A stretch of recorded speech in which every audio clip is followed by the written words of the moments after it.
All right, so angles and radian measures. So that's section 5.1 in the OpenStax textbook. We will learn how to do a lot of this stuff on the calculator, but there is an expectation that you could do a lot of this stuff by hand getting into calculus. So we don't want to skimp on that. I think I just unplugged myself. This is not good. I am off to a rocking start here. Let me just fix that real quick. Otherwise, halfway through the class, I'll be wondering why everybody disappeared. All right, so we start off with the first word of the day, which is circle. Circle is the first word of the day. All right, I know I owe you a bunch, so get right off the bat. All right, and so you see right in the middle of your screen, there's a circle. So I'm going to talk to you about how to set up the circle. All right, this is a unit circle, which is a circle with a center at 0, 0. There's poor quality at. Hold on. With radius equal to 1. All right. So I'm gonna draw an X and Y axis here. Really drive that point home.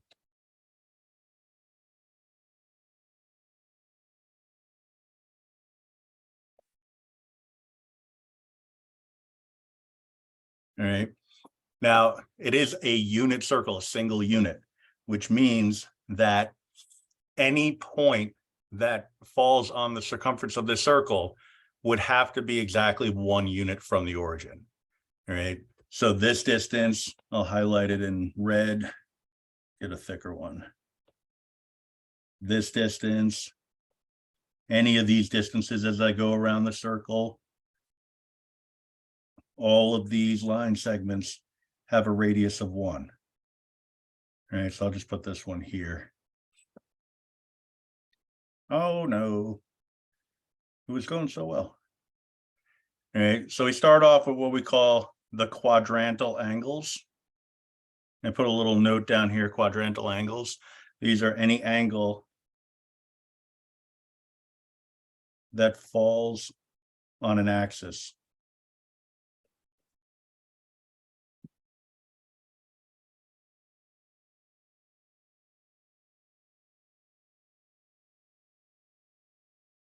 That would be the X or Y axis. And the reason why it's called quadrantal is because it's the boundaries between quadrants, right? You think about the quadrants in a regular coordinate system. We have the first quadrant here, the second quadrant here, third quadrant over here, and fourth quadrant over here. All right, so those boundaries between the quadrants are known as quadrantals. All right. Angles themselves, we'll get to that in more detail as we go, but angles are not static things, right? They don't just exist at a particular measurement. So if I plot a point here, I'll do that in blue, and connect it to the origin, you could say, okay, well, I have an angle here. That angle, let's say, is, for example, 40 degrees. All right. But the key thing to understand is that it's not just an angle that popped into existence. Right? It's an angle of rotation starting at 0 and sweeping through an angle of 40 degrees. Right. So it's this movement here. So again, this movement here that leads us to that angle. So at this location, we've traveled 0 degrees. All right. If we go all the way through to the y-axis, we will have swept through 90 degrees. Continue on, we sweep through 180 degrees. sweep through 270 degrees, and then full circle is 360 degrees. All right. So these quadrantal angles going in the positive direction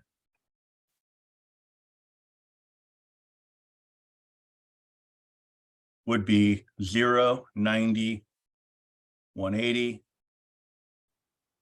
270, and 360. All right. So 0 degrees and 360 degrees have the same orientation. And so, like if somebody does a 360 in basketball, people talk about like angles in real life. They say, oh man, you just pulled a 180 on me. Right. So that's saying you're doing the opposite of the thing that you initially intended to do, right? Because you were facing this way and now you're facing in the opposite direction. Right. And every now and then somebody will say, they'll say it incorrectly. They'll say, you pulled a 360 on me. And I'd be like, well, okay. That means I didn't do anything. And I just turned around in a circle. Right. Now, every one of these points, anywhere I decide to plot them, they're going to have coordinates of x comma y. All right, so I'm going to plot this as x comma y. Even the quadrantal angles. Now, the quadrantal angles they're still going to be x comma y, but we actually know where they are. Because it's a radius of 1, we must be going out 1 unit in the positive direction. So coordinates 1, 0. For this point, let me get another color involved. Go purple. So this first point, coordinates 1, 0. This second point, well, I didn't go anywhere x or y, but I did go up 1 unit, so 0, 1. I went left 1 unit, but I didn't go up or down. This is all from the perspective of the origin. And how many steps did you take and in what direction did you take those steps? And here, I went down 1 unit, but I didn't change my horizontal position. And at 360, the same location as 0, it's going to give me the same coordinate value. And we're going to learn how to determine all the other coordinate values. All right. Now, an important thing to remember, and we'll get to this in more detail as we go, but any point around the unit circle is the result of a trig function. All right. So any point x, y, I'll just kind of make a note in the margin over here, x comma y is going to be the result of cosine of some angle that we call theta, comma sine of that same angle. All right. So this is the Greek symbol theta, theta. All right. So as we go forward, we're going to learn that if we know the angle, right, theta represents an angle. If we know the angle, then we could figure out the coordinates, right? Because if you try to plot a point 40 degrees up and then just estimate what its XY value would be, there'd be some instances where it would be nice, clean numbers, but in most instances, it's going to be a disgusting, irrational number, right? So that's kind of like our mission statement, I guess, to try to figure out what those angles would be going around the circle, how we can compute them easily, right? If we went in this direction, that would be the negative direction. We would basically do the same thing that we did when we went in the positive direction, except we would attach a negative number. So this 270 could also be thought of as negative 90 degrees. 180 could also be thought of as negative 180. 90 could be thought of as negative 270. And 0, well, negative 0. Okay, you could write that, I guess, but that's not going to mean too much. Or negative 360. Right. So it's not, I mean, in a math class, I guess I can make a ton of problems where I say, all right, you just traveled 90 degrees. Give me the angle if I were to go into the negative direction or in the negative direction, that would get me to the same location. I could do that, but it's not the most meaningful thing, right? It's more like if in context, somebody said they took they made a 90-degree turn in the right-hand direction. You know, you made a turn to the right from your perspective, to a turn to the right of 90 degrees. You could have gone the other way, right? I call it the Medusa problem. Right. So if you go in one direction, turn to the right, maybe you make eye contact with Medusa and you turn to stone. But if you go the other way, you'll never actually see Medusa. Right. So you wouldn't turn to stone. So it really it's really more of a question of need. Right. Under what circumstances would you want to make a right turn versus a left turn? Right. Very useful in navigation. Right. Although one frustrating aspect of this is that in navigation, you have an extra dimension. You know, you have a height associated with it, but also 0 degrees is considered north. You know, if we're actually just going north, south, east, and west compass rose, 0 degrees would be in this direction, right? But here we do it a little bit differently. Sorry, I got to pause for a second because my Alexa is on the fritz. So let me. Fritz by Steve Taylor and similar tracks on Amazon Music. Alexa, stop, please. Just give me a sec, please.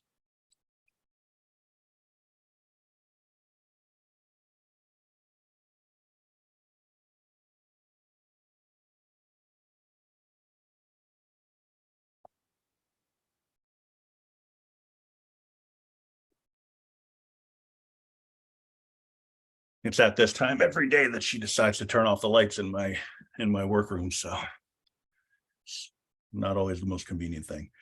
All right. Now, coterminal angles are angles that'll get you to the same location. All right. So 2 or more angles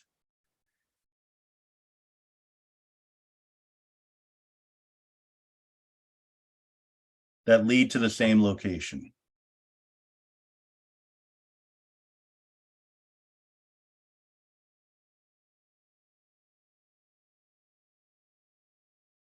All right, so for example, 90, negative 270.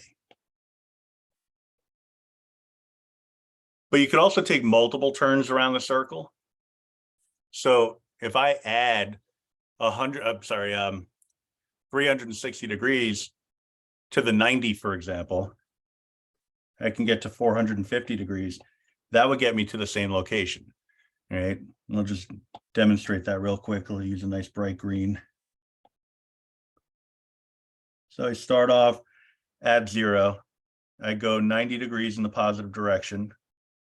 Now I'm up to 180, 270, 360, 450 would get me to the same location as the 90-degree angle.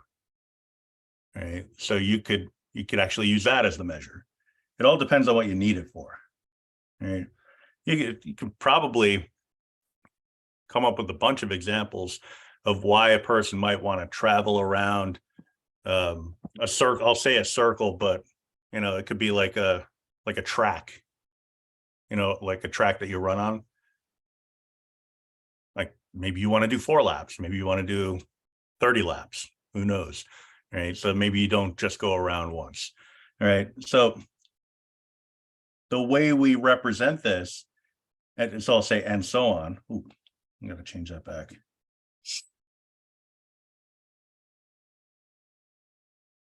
The way we represent this idea is to generalize it. So if I want to come up with every angle that's the same in measure as 90 degrees, I would say 90 degrees plus 360 degrees times some value that I'll say is, we call it K. All right, where K is an integer.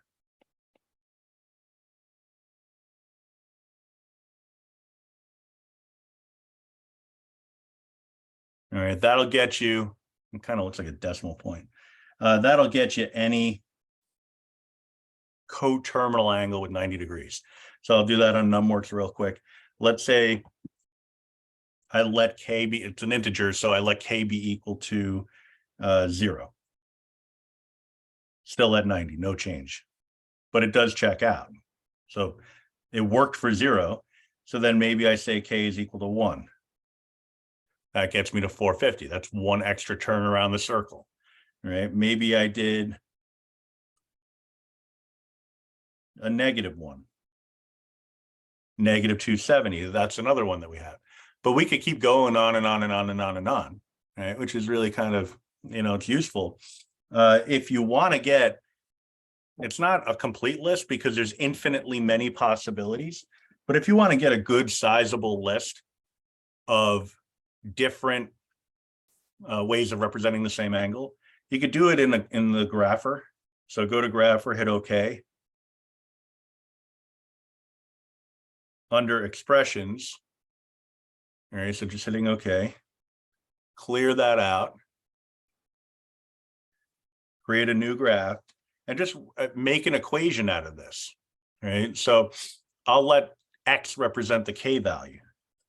And we use K just as a kind of a standard plug-in constant, but if we just let it be equal to any integer value, we can still use X. So I would type in, oops, that defeated the purpose.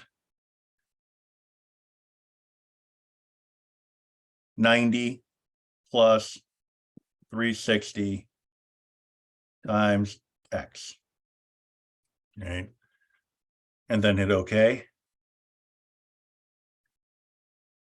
And then you could go to the graph, you can go to the table. Table's more beneficial.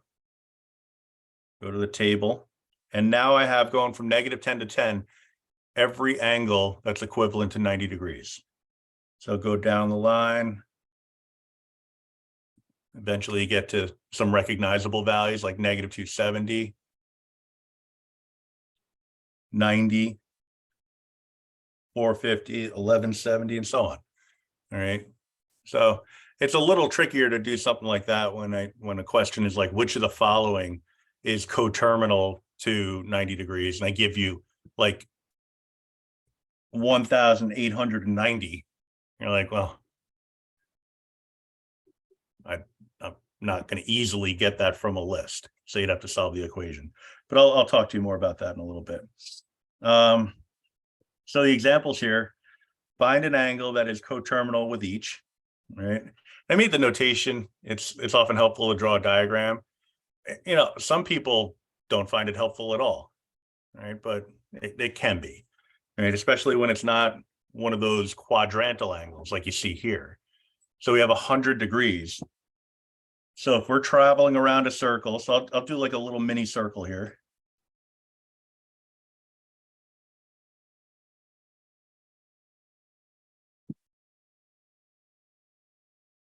And I'll save it for later.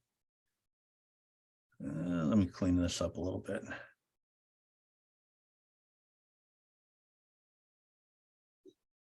Copy that, keep that in my pocket. If I go 100 degrees, right, so I'm starting off at 0, I'm up to 90. If I go all the way over here, I'm at 180. So I got to figure I'm somewhere in this neighborhood. So that's my 90-degree angle.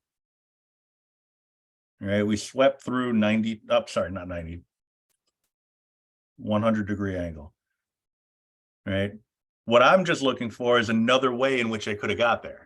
Right, so I could have started at 0 and gone in the reverse direction. Right, so I would have gone 90, 180, and if I went all the way, I'd be at 270 in the negative direction, so negative 270, but I have to stop 10 degrees short of that. So I must be at negative 260. All right. So negative 260 is one possibility. But you could have also just added or subtracted 360 to the 100. So one way is more of a visual, still doing the same thing. The other way is just going by the numbers. So negative 260 would be one of them. I could go another 360 around. So if I did, oops, got to let it lock in first. 90, 180, 270, 360, 450 plus 10 more, so 460. They just said find an angle. I found two, right? But like I said, you could I'll just do number 3 real quick. You could just subtract or add 360 and get your result, right? So 45 degrees. But one way is a more, well, it's the opposite of static. So it's more dynamic, right? So when you get into the higher level calculus courses, it helps to have a sense of what the visual would be corresponding with the computation, right? So I'm not saying you got to draw the circle every time, but you should be aware that that's actually what's happening, the movement around the circle. So if I want to plot 650, I could do it with the circle, 90, 180, 270, 360, 450, 540, 630. And I'd need 20 more degrees to get me to 650. So this little angle in here, I'm just going to tuck it in, would be, oh, I really got to tuck it in. Hold on. I'll just draw an arrow. This little angle here would be 20 degrees. All right. So I would want to be thinking about, okay, how could I have gotten to that same location? Well, maybe I don't go around the circle as frequently as the 650 made me do. So I could do it like this, say 90, 180, 270. So this must be 290. All right. So that's one way that we could do it. The other way would be to say, all right, well, what if I went in the opposite direction? I'm at 360. If I go all the way here, I'm at 270. But I could also look at it in the sense that I went in the negative direction. So I'd start off here and travel negative 90 degrees, which would get me to this location. But I don't want to go that far. I want to stop 20 degrees short of that. So it must have been negative 70 degrees. All right. So we could say negative 70 degrees, 290 degrees. But again, it's really important. You don't have to rely on the visual approach. You just have to have a sense of it. All right. So I could do 650 minus 360, 290. I could do minus 360 again. Oops. It helps to put previous answer in there. And I would get, I'm batting 1,000 here. Hold on. Let me do this again using a technique I like to call the right way. So I subtract 360. Then I take that previous answer and subtract from it 360 again. That gets me to negative 70. I could have added 360 to it. Right? That would have gotten me to, I think, 1,010. Right? So a lot of options. So for the last one here, if I want to, I just add 360. 760, or I take the 400 and subtract from it 360, and I get 40 degrees. All right, we want to be prepared to figure out all these things, or any of them, I should say, because you never know when the circumstance is going to dictate you need one angle as opposed to another. All right. Most of the time, what we're looking for are positive acute angles. If we can get that, that's golden, right? But if you're given 650 degrees, we most likely want an angle that's between 0 and 360 degrees. All right. So that's something to keep in mind. Reference angles. So a lot of vocabulary early on.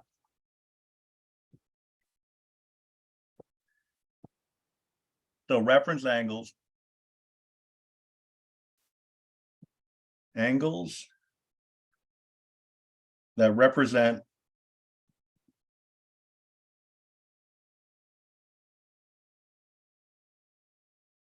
the shortest movement to the x-axis.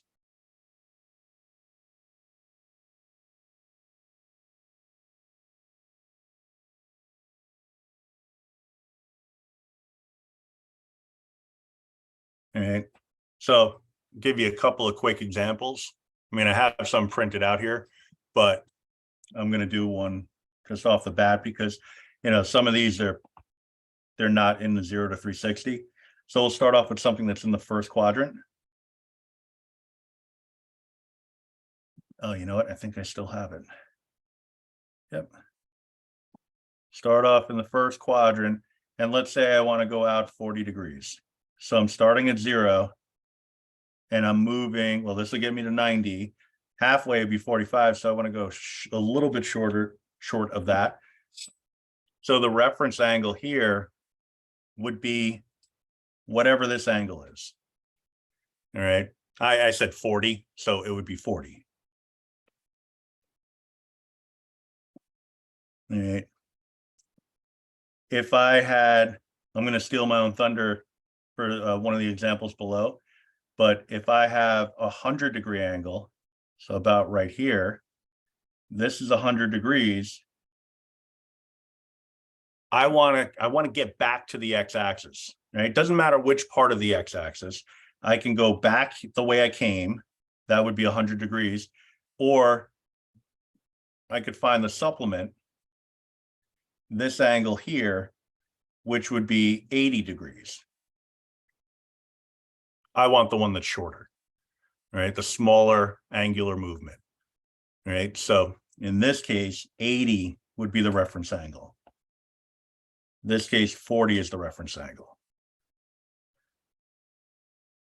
All right. Also works that way in the other quadrants. So if I do an angle, let's say 240 degrees. So I start off at 0, 90, 180. This would be 270. So I want to fall short of that. So let's say over here. This whole angle here would be 240 degrees. All right. I want to come up with an angle that's coterminal, but it's going to get me directly to the x-axis. All right. So my possibilities are to go this way. All right. If I'm at 240, that means I went 60 degrees beyond 180. My other possibility is that I could go, you know, complete the circuit here. All right. That would be 120 degrees. 60 is the smallest number that I have here. So 60 would be my reference angle. And then the last one would be the fourth quadrant. So let's say I have an angle, I'll get back to red here. An angle of, let's say 310 degrees. So it's going to be somewhere in this neighborhood. So this whole angle here would be 310. Ooh. Heaven forbid it auto locks into a semicircle like I was hoping for. All right. So this angle here, oh, starts off at the x-axis. That's going to be, like I said, 310 degrees. If I want to get to the x-axis, the most direct route would be to go in this direction. All right. I've already gone 310. So I must have an angle here of 50 degrees. All right. So 310 is almost all the way around. Not quite. I would need to go 50 degrees more to get to the x-axis. I could have gone the other way, but that would give me a bigger angle. And we want the smallest. If it's not a positive acute angle, then then you should question whether you have the right thing. And if I went back the other way, that would be 130 degrees. All right, so this movement here would be 130 degrees. The smallest number that I have, hey, why is it like that now? It was nice a second ago where I had just the presets. There we go. This would be my reference angle. All right, that's the smallest one we got. All right, there's mnemonic devices and different ways of memorizing, but I find that just going for understanding is the best approach. Right? It's just experience talking. Right? If you understand the definition of a reference angle, they're pretty easy to come by. Right? So we'll do more with it, but it's going to be pretty foundational. Right? So we want to find the reference angle for each. Like I said, I stole my own thunder on a couple of them, but here I think it's more useful to draw a diagram than the cases of the coterminals. Right? So I'm plotting 100 degrees. So I'm at 0. So this location is 0. I'm at 180. I'm sorry, 180. Geez, I'm at 90. I need to go 10 more to get to 100. Right. So this is right here is a 100 degree angle. I want to get to the x-axis. Like I said before, I could either go back the way I came, that would require a 100 degree movement, or I can just go the rest of the way. Right. This angle here, 80 degrees would be my reference angle. All right. So reference angle equals 80 degrees. Sometimes the coterminal angle will be the reference angle. All right. So the angle that we figured out before that would get you to the same location, sometimes that is itself the reference angle. I genuinely thought you stabbed me with a freaking. Whoa. Question?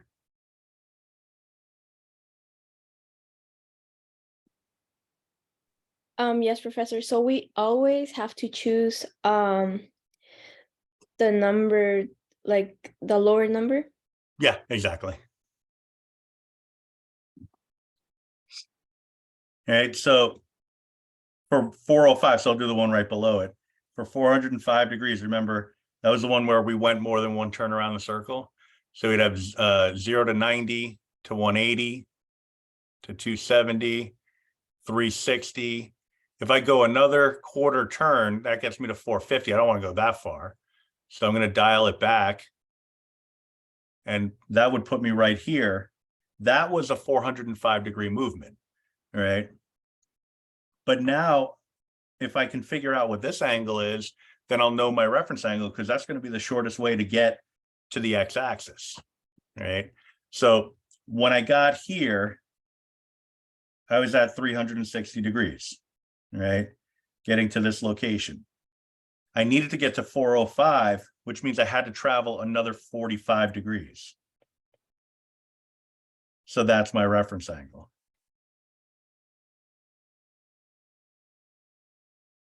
All right.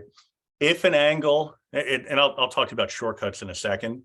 If an angle's in the first quadrant, then whatever positive acute angle that's equivalent to, that's going to be the reference angle. All right. So from here, if we look at it, we can start building the shortcut method. A reference angle in the second quadrant. So this is my second quadrant here. Reference angle in Q2 is equal to 180 minus the given angle. A reference angle in quadrant 1 is the given angle. All right. But in this case, this is a special case. Yeah, the angle itself fell into quadrant 1, but we needed the positive coterminal angle. All right. So for cases like this, we need coterminal first.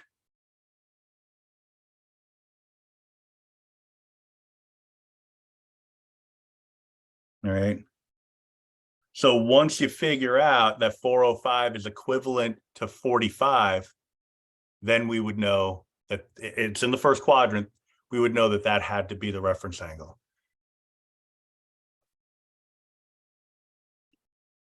All right.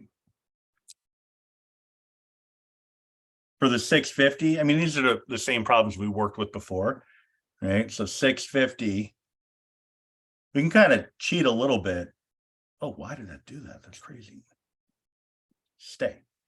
All right. For 650, we determined that coterminal angles were -70 or 290. Well, we want the one that's in the 0 to 360 interval. All right. So this is equivalent to 290 degrees.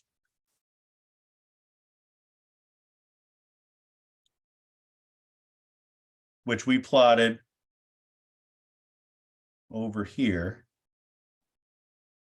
All right. So if we've gone 290 degrees in this direction, I want to go basically the rest of the way.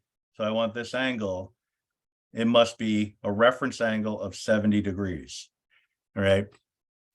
The thing, it can be kind of confusing. This isn't talking about the movement to get to that location. It's talking about the absolute size of the angle. All right. So reference angles are always positive. All right. So positive and acute. Make a little note of that.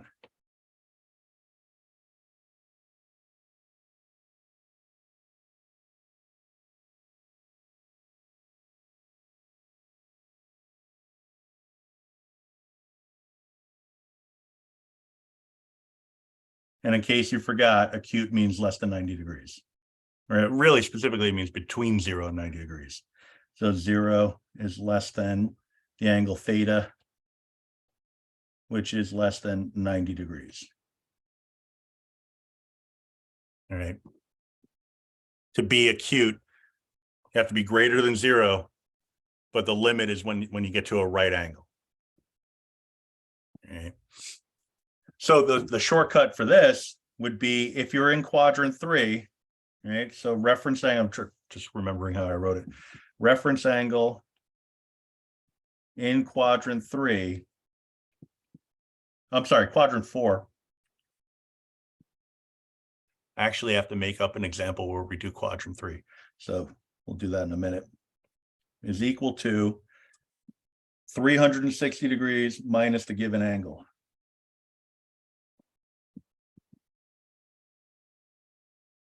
So for the last one, I'm going to change it up.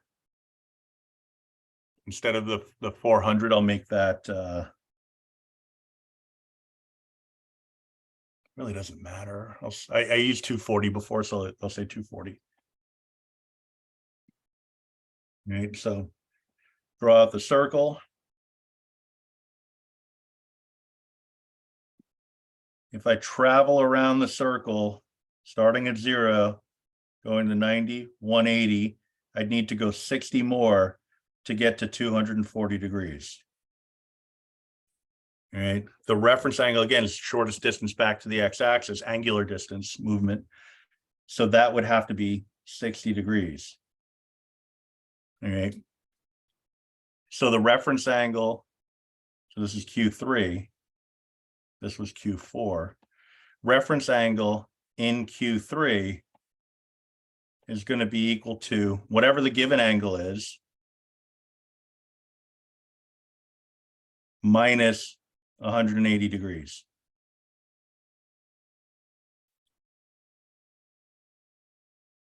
Just put a little Q1 in that one over there.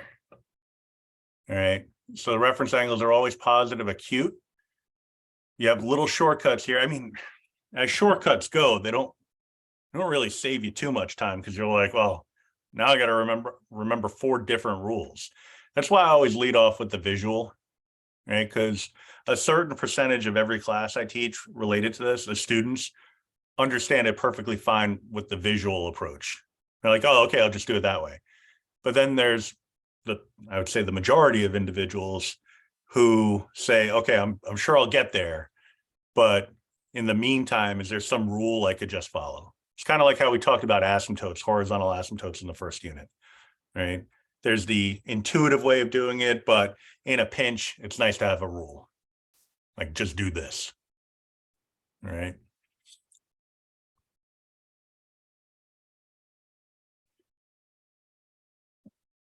So the next little section there is where we talk about, well, says it, function of a positive acute angle. What that means is that we would be rewriting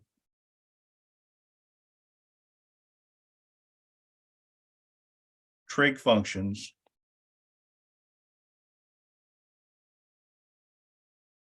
so that the angle is between 0 and 90 degrees.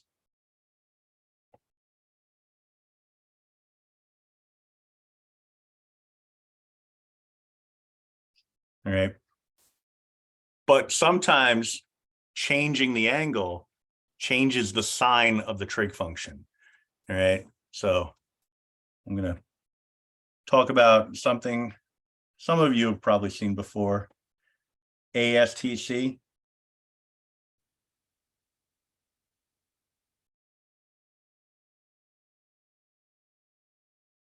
All right. And this corresponds with the quadrants. The A stands for all.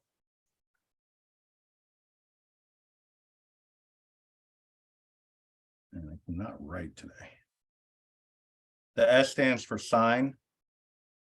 T stands for tangent. And the C stands for cosine.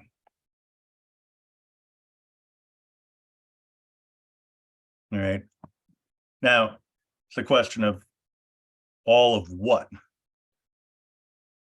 The sine, what about the sine? What about the tangent? What about the cosine? All right. And the key is, we kind of use this as a mnemonic. If you kind of pretend that the coordinate axes are just a big plus sign for positive. So we're saying that all trig functions are positive if the angle in the trig function is in the first quadrant, right? Only the sine function, and we'll learn about reciprocal functions down the line. But for now, you know, when you think about trig, you probably think about sine, cosine, tangent, SOHCAHTOA, all right? We'll get to that too. But only the sine related functions are positive in the second quadrant. Only the tangent functions are related, positive in the third quadrant, and only the cosine functions are positive in the fourth quadrant. All right. Now you can put a trig function fairly easily into your calculator. You just got to make sure you check the mode, but also bear in mind, sometimes you're going to get disgusting answers, and we're going to need nice answers.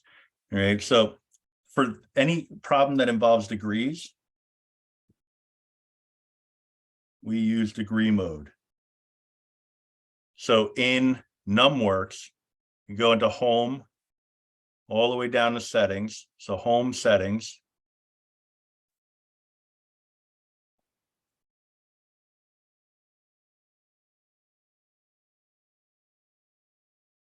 You click on settings, you'll see angle measure. The default is radians. We're going to be hopping back and forth between radians, degrees. We won't do gradients. All right, that's a different topic. All right, but what we want is degrees.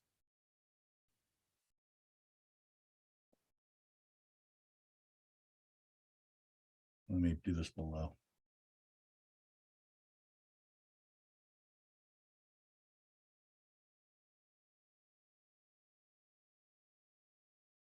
All right. So in the NumWorks, those would be the keystrokes to get you into degrees. All right. Later on in the unit, like next class, we're going to talk about radians. Actually, maybe even this class. I forget. I just rewrote the unit today and I can't remember. But if you have it in the wrong mode, actually, let me put it in the wrong mode real quick.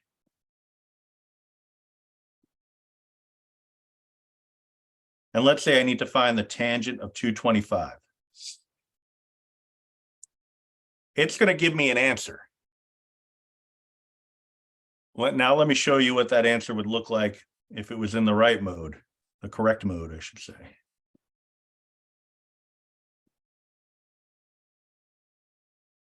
So tan 225 right? Two very, very different answers. Now, sometimes, if I did tangent of, let's say, 224, I'll even say 220. You could get a disgusting decimal. It's going to be a different disgusting decimal depending on the mode that you're in, right? We need the right kind of disgusting decimal, right? But for now, we're going to work with relatively clean cases. All I care about is the sign and the reference angle, right? So writing something as a function of a positive acute angle is the same as finding the reference angle, or at least part of it, right? But we must account for the sign.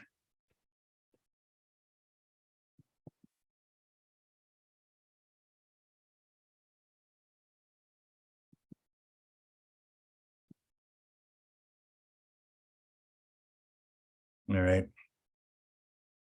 So the second word of the day would be positive. Positive is the second word of the day. Positive, not negative, but positive. All right. So it's a two-step process for these examples. First, find the reference angle. Second, determine what the sign would be of the trig function. All right. So I'm going to do a little ASTC diagram. Well, I'll do my circle thing. Still have that from before. Don't want to waste it. We have A, S, T, C. I'm going to copy that. We're traveling 225 degrees. So I'm starting off at 0. I jumped too quickly there. Starting off at 0, working my way around 90, 180. To get from 180 to 225, I'd have to go another 45 degrees. All right. So it's 45 degrees. That happens to be my reference angle. Right, because that would be the shortest angular distance to the x-axis. I'm in the quadrant where t for tangent is positive. So the tangent function should be positive in this quadrant. So if I find the tangent of 45 degrees, I know it has to be positive. You don't have to put the positive sign there. I'm just doing it for instructional purposes. What this will tell me is that tangent of 225 and tangent of 45 should be equivalent. So let me do a clean screen here. Tangent 225, tangent 45. Okay, if you get the reference angle correct, then it's really just a matter of whether your trig function is going to be positive or negative. Right, and this is without even talking about what on earth a tan is, right? Just looking at ways that we could determine equivalence. Professor, I don't know if I have the settings wrong, but when I put tangent 45, it gives me 1.6. Can you help me to solve that on the numworks? Yeah, sure. So you go into the home screen, then go down to settings. Okay. Under angle measure, it should say degrees. If it doesn't, you hit OK. And then go down to degrees, hit OK again. And then you go back into your home screen. Okay, got it. Thank you. No problem. So number 2, cosine of 100. Now we've done this 100-degree angle like 17 times already. 3.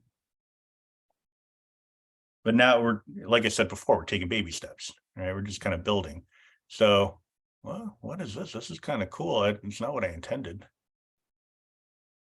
Okay, let me do that the right way. All right, so we're at 100 degrees, and its reference angle, just going back to what we were talking about before, shortest angular distance, we've already gone 100 degrees. So this angle here has to be 80. And that's my reference angle.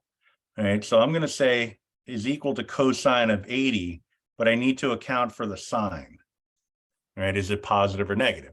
Well, we're in the sine, S-I-N-E quadrant. So only the sine functions are positive in this quadrant. So tangent and cosine functions would have to be negative. So now I can try cosine. You can do a verification. Cosine of 100 gives you that number. NumWorks is really nice, sometimes too nice. It'll also tell you the positive acute angle equivalent. All right, so I don't even have to type in the negative cosine 80. It's going to tell me that that's, I just typed in cosine of 100 and it just flat out told me, right? So that's my way of saying, well, one of my ways of saying that, yeah, like all of this stuff can be done using technology, can be done on the calculator, but you're doing yourself, if you're going the calculus route, you're doing yourself a disservice if you just rely on the calculator to do it for you, right? You will get to a point where this stuff becomes so much common knowledge that these steps are skipped right over. So the professor will say, all right, and we all know that cosine 100 is equivalent to, and somebody will blurt out negative cosine of 80, of course. And you'll be like, of course, how the hell do you know that? Right. So you don't want to be in that position. So that's why we take the time now. Right. And, you know, from the teacher perspective, you know, it's gratifying to see the students that know it. It's heartbreaking to see the other 70% of the students looking at you with bewilderment. All right. So it's, and the you in that analogy is me. Right. So it's not a fun experience. And that's because those students didn't take the time to try to understand it rather than just using technology and Googling answers and things like that. Cosine of 405. Again, a little in the territory of ad nauseum. So we start off at 0, 90, 180, 270, 360. I would need to go an additional 45 degrees to get where I want to go. That's my reference angle. So cosine of 405 has to be equivalent to cosine 45. And that's because all of the functions, sine, cosine, tangent, and when we learn about it, cosecant, secant, and cotangent, they're all positive in the first quadrant.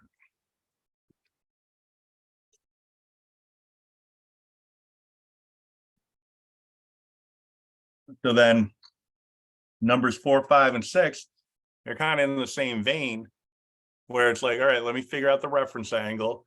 And then from there, I'll figure out whether it's positive or negative.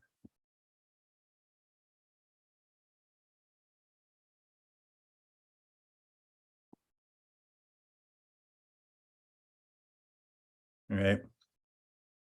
So the 650 degrees, again, we've done this problem, but everything's a little easier the second time around, in this case, like the third time. So I'm starting off at 0, you get to 90, 180, 270, 360, 450, 540, 630. I need to go 20 more degrees. So this angle here is 20 degrees, but I want this angle, right? So we know that there's 90 degrees in each quadrant. So the other angle, the reference angle, must be 70 degrees. All right. Now this is a sine function, not sin, sine. All right. I know it's spelled like sin, cos, and tan.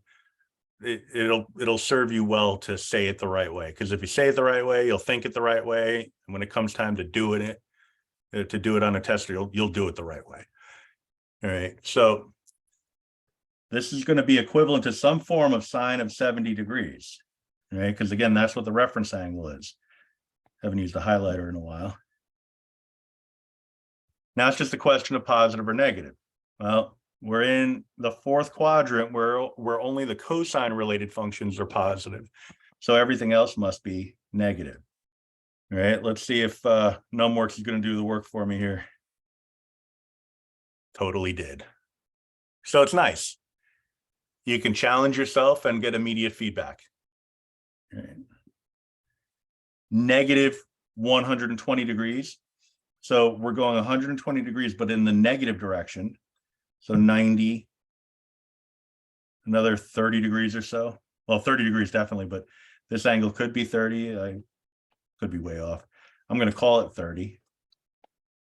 This remaining angle here is the one I want. That's my reference angle. Again, 90 degrees in each quadrant, 30 of which have already been accounted for. This has to be a 60-degree angle. All right. So we're looking at tan of 120 being equivalent to tan of 60. It happens that we are in the tangent quadrant where only the tangent functions are positive. So this is going to be a true statement. No negative required. All right. So tan negative 120. This time it didn't bail you out. You know, that stinks, but it did give you an exact representation of the correct answer. You know, it gave you the exact and it gave you the decimal, right? Now, again, we don't know what a tangent is. We don't know how to find them. We just know how to express, kind of like logarithms, a complex expression, but in a simpler form. All right. Writing it as a function of a positive acute angle does simplify things greatly. All right. 400. You're going around the circle. You just swung through 360 degrees. I want to get to 400. I have to go 40 more. That happens to be my reference angle. And since everything's positive in the first quadrant, no need for a negative symbol. Symbol being the third word of the day. Symbol.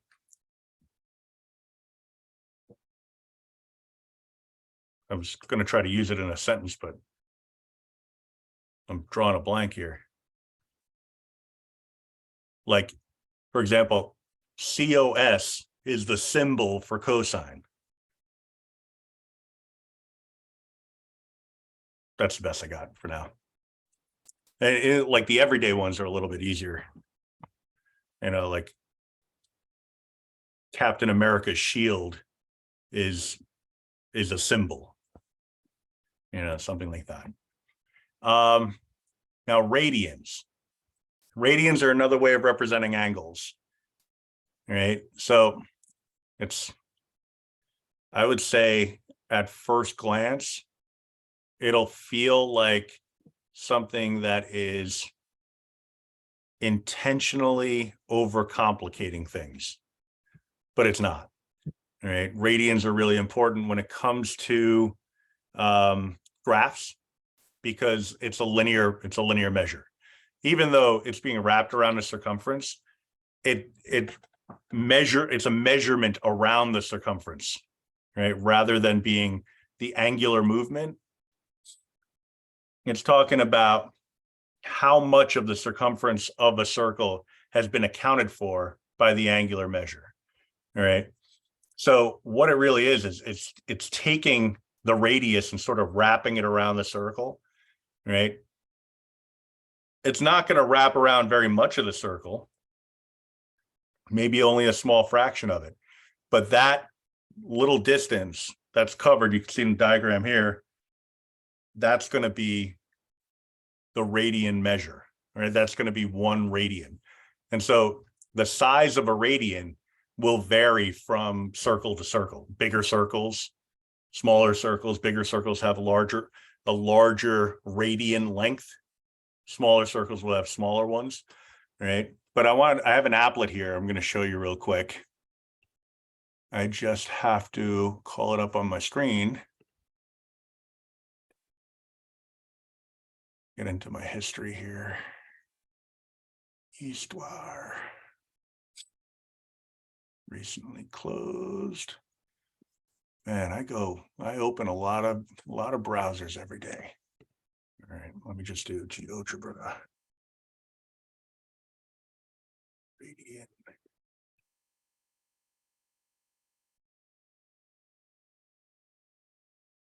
Angles in radian. What is this one called? I forget. What is a radian? No. Pause. All right, so this is a radian applet that I did not create myself. You can see the author there, someone named Erin Murphy. I'm sure she's wonderful. So can have various sizes of a circle. We'll focus on a circle with a radius of 1 if I can get it to lock in on that. All right.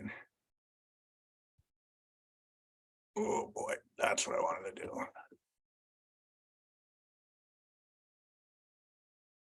Okay, so this blue line segment represents the radius of the circle.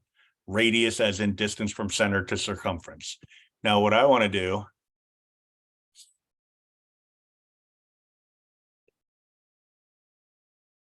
is increase the angle measure. Oh, geez, this is going off the walls pretty quick. Trying to do this with a trackpad was not my brightest move.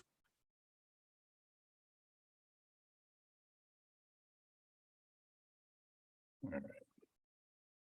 So I'll just bring it back to 0. So at 0 degrees, we have just a horizontal line segment. If I increase the angle, you can see that that radius is being dragged along the circumference and therefore along the original radius until it's entirely on the circumference. All right, that bowed blue curve, that is 1 radian. And you can see it says 1 rad. Rad is a symbol for radian. Just like we have a degree symbol, we say rad. Some people use it as like a power of R, but that's less commonplace, right? So what happens is another radius is generated. Now it's in red. That's going to get dragged along until it's entirely on the circumference. So now I have 2 radians. So that's 2 radius lengths that have been wrapped around the circumference of the circle. All right, I can go further. I have a new radius. Now I'm going to drag that out. Now I have 3 radians. All right, now I'm almost at 180 degrees, but there's a little bit left over. We'll get to that in a minute. I'm going to drag another radius out.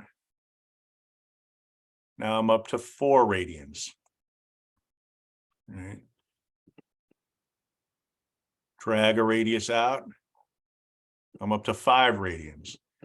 Drag it out. I'm up to 6 radians. And a little bit more would get me the rest of the way. So I'm not going to be able to get a full other radian in there. That little bit here, that's about 0.28 of a radian. All right. So we have about 6.28 radians in a circle. 6.28 is just an approximation. All right. Half of that 6.28 would be 3.14, which is just an approximation specifically for the number pi. All right.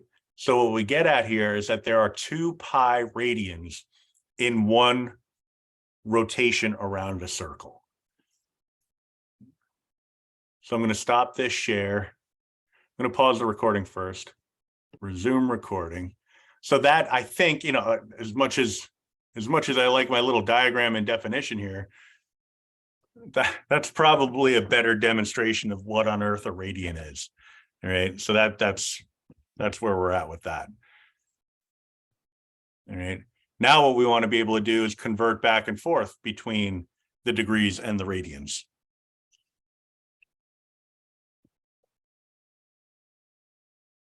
Now, what we just learned is that there are pi radians in 180 degrees, and there are 2 pi of those radians in 360 degrees. All right. So I'm just going to kind of do it off on the side here. If I tell you that pi radians is equal to 180 degrees, and I wanted to determine what just 1 radian is equivalent to, I could divide both sides by pi.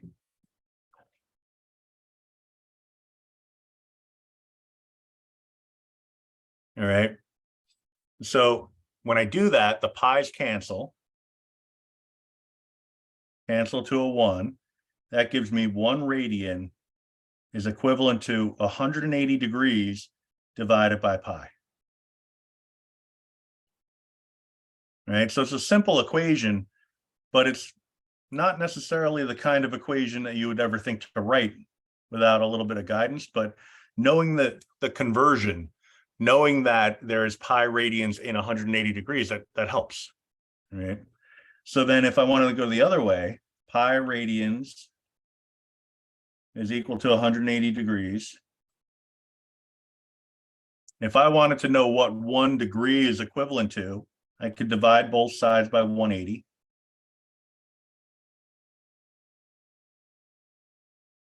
The 180s would cancel to just a degree symbol. No, anything divided by itself is 1. So 1 degree is equal to pi radians divided by 180.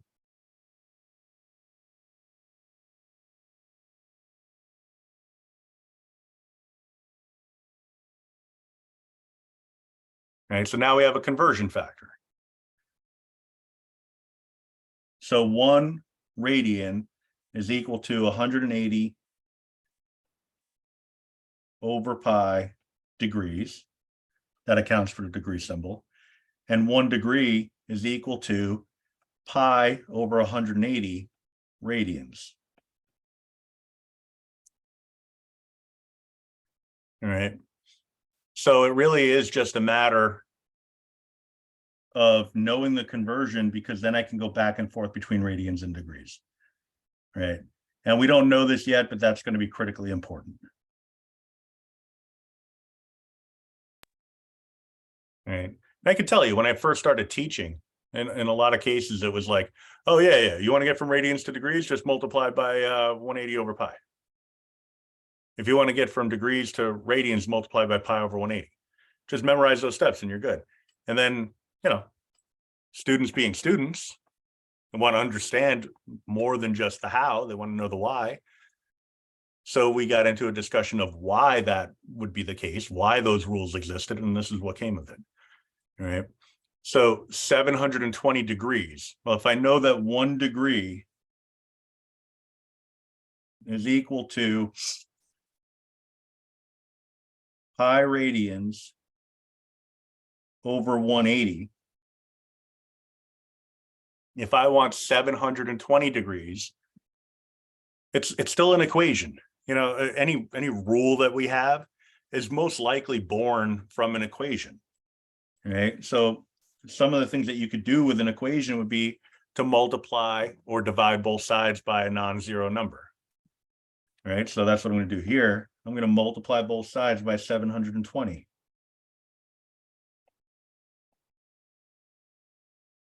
On the left, it becomes 720 times 1, so 720 degrees. So 720 of those 1 degree movements. And on the right, you get 720 pi over 180 rad. Now you could leave the rad in the top of the fraction, or you could leave it externally. It seems to make more sense to leave it outside of the fraction, just because it's a multiplier, but we're also thinking of it as units. All right, we can simplify. If you don't want to do it by hand, you do it in the calculator. All right, but if 180 goes into 360 twice, and 360 is half of 720, we're looking at a result of 4. But maybe you don't want to take the chance. On a test, I know that I would double check just to make sure my mind isn't playing tricks on me. So this is equivalent to 4 pi rad. All right, so 4 pi radians. Could also go the other way, since we know 1 radian is equal to 180. Handwriting. Handwriting is the 4th word of the day. Handwriting. And I would not be offended if your sentence was, professor's handwriting is not very good. So 1 radian is equal to 180 over pi, 180 degrees over pi. Now I want 2 pi radians, so I'm going to multiply both sides by 2 pi.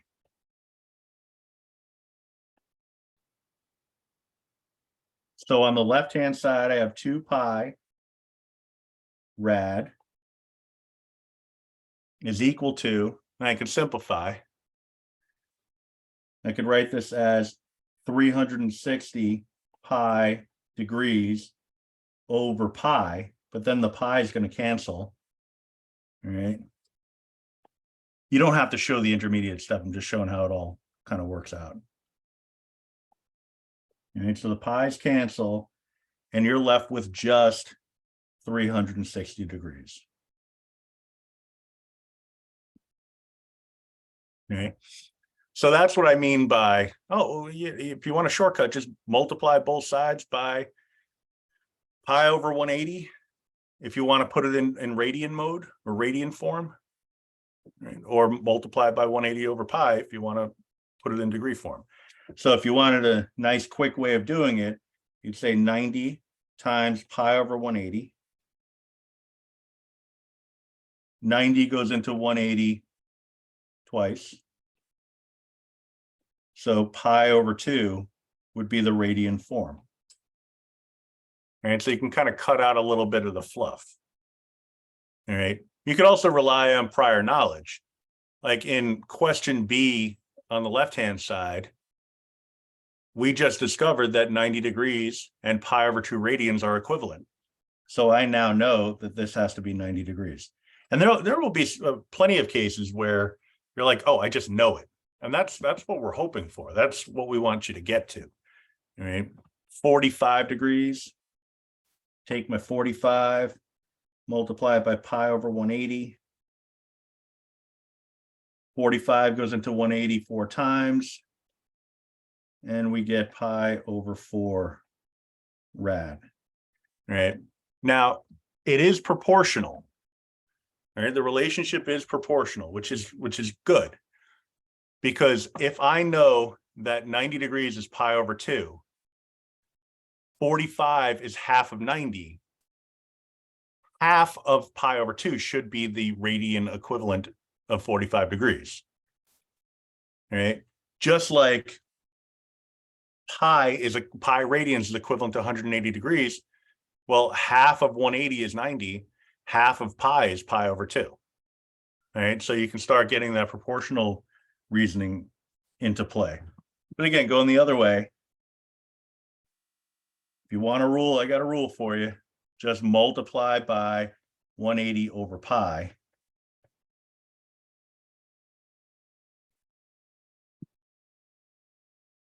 If it's in radian form, most likely there's a pi there. Sometimes it's a decimal that has a pi embedded in it, but so far that's not the case.